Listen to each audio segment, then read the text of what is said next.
आखिर क्यों कमलनाथ ने छोड़ दी कांग्रेस? बेटे नकुलनाथ की खातिर तोड़ दी सदियों पुरानी दोस्ती। कमलनाथ के आत्मसम्मान को पहुंचा नुकसान। नकुलनाथ के लिए आगे की राजनीति बीजेपी में होगी आसान। भारतीय जनता पार्टी में शामिल होने की अटकलों के बीच कांग्रेस नेता कमलनाथ शनिवार को दिल्ली पहुंचे। प्रभावशाली गांधी परिवार के बाद सबसे बड़े कांग्रेस नेताओं में से एक मध्य प्रदेश के दिग्गज नेता ने फिलहाल पूरे मामले को लेकर चुप्पी साधी है।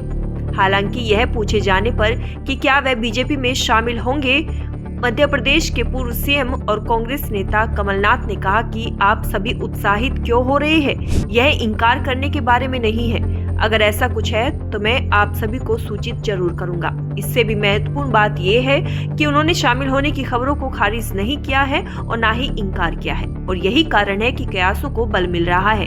उनके बेटे नकुलनाथ, जिन्होंने हाल ही में पॉकेट बोरो छिंदवाड़ा से अपनी उम्मीदवारी की एक तरफा घोषणा की है, उन्होंने अपने सोशल मीडिया अकाउंट से कांग्रेस शब्द हटा दिया है।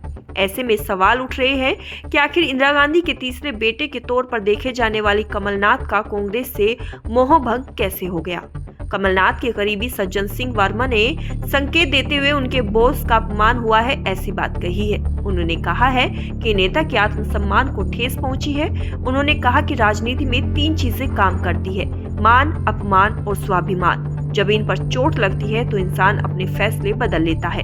जब ऐसा शीर्ष राजनेता, जिसने पिछले 45 सालों में कांग्रेस और देश के लिए बहुत कुछ किया हो, आगे बढ़ने की सोचता है, अपनी पार्टी से दूर है, तो इसके पीछे ये 3 फैक्टर काम करते हैं।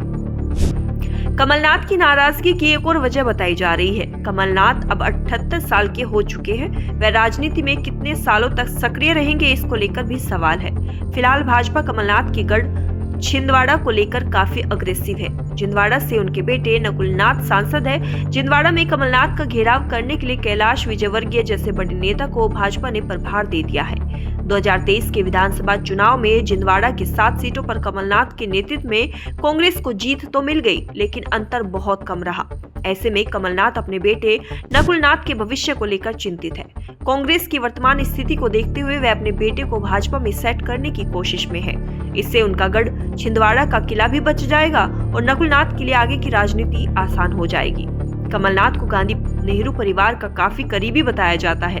कमलनाथ राजनीति में संजय गांधी के साथ ही आए थे। संजय गांधी और कमलनाथ दोनों बचपन के दोस्त थे और दून स्कूल में दोनों साथ में पढ़ाई करते थे। संजय गांधी की दोस्ती के कारण ही उन्होंने 1968 में राजनीति की शुरुआत की थी। आपातकाल के दौरान संजय गांधी ने युवाओं की जो टीम बनाई थी, उसमें कमलनाथ का भी बड़ा रोल था। कानपुर के होने के बावजूद भी कमलनाथ ने छिंदवाड़ा से चुनाव जीता। यह इंदिरा गांधी का ही भरोसा था। उन्होंने छिंदवाड़ा में प्रचार के दौरान ही राजीव गांधी और संजय गांधी के बाद कमलनाथ को अपना तीसरा बेटा बताया था। सूत्रों के अनुसार कांग्रेस आलाकमान द्वारा मध्य प्रदेश चुनाव में पार्टी की हार के लिए उन्हें जिम्मेदार ठहराए जाने के बाद से ही कमलनाथ भाजपा नेताओं के संपर्क में थे। उन्हें मध्य प्रदेश कांग्रेस अध्यक्ष पद से हटा दिया गया और राज्य विधानसभा में विपक्ष का नेता भी नहीं बनाया गया।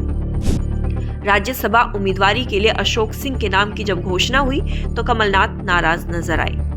सिंह को दिग्विजय सिंह का वफादार माना जाता है। कमलनाथ को राज्यसभा की चाहत थी।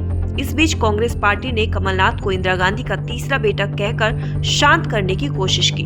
मध्य प्रदेश कांग्रेस प्रमुख जीतू पटवारी ने शनिवार को कहा था कि पूर्व प्रधानमंत्री इंदिरा गांधी ने कमलनाथ को अपना तीसरा बेटा बताया था और उन अटकलों को खारिज कर दिया कि पार्टी के वरिष्ठ नेता कांग्रेस छोड़ बीजेपी में शामिल होंगे। पटवारी ने पत्रकारों से बातचीत में कहा कि क्या आप इंदिरा जी के तीसरे बेटे के भाजपा में शामिल होने का सपना देख रहे हैं।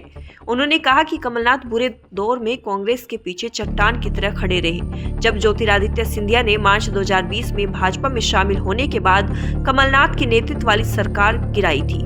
उन्होंने कहा कि पहली बार जब कमलनाथ ने चुनाव लड़ा था, तब इंदिरा गांधी ने कहा था कि कमलनाथ उनके तीसरे बेटे हैं।